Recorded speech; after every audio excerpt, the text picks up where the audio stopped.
El mundo ha vuelto a niveles de hambre no vistos desde 2005. Es un problema que va en aumento. Los conflictos, la crisis climática, el aumento del coste de la vida, la inseguridad civil y la disminución de la producción de alimentos han contribuido a su escasez y a los altos precios. El hambre limita el desarrollo humano. En 2015, la ONU aprobó una Agenda para el Desarrollo Sostenible que incluye 17 ODS, 17 objetivos para mejorar la vida de todas las personas antes de 2030. El segundo ODS plantea un mundo libre de hambre para esta fecha límite.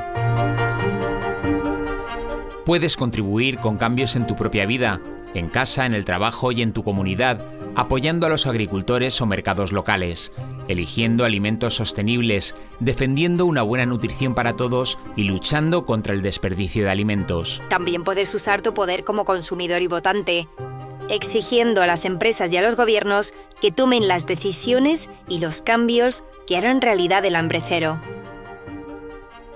Como profesional de la ingeniería, también podrás desempeñar un papel crucial en la lucha contra el hambre.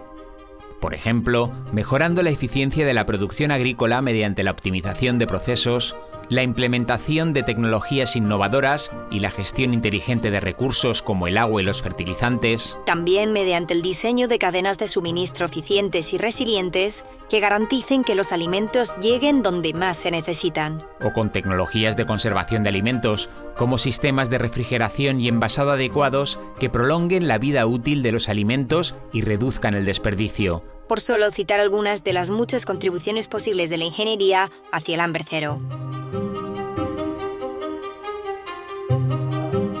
Industriales. Hoy, Como siempre, comprometidos con los ODS.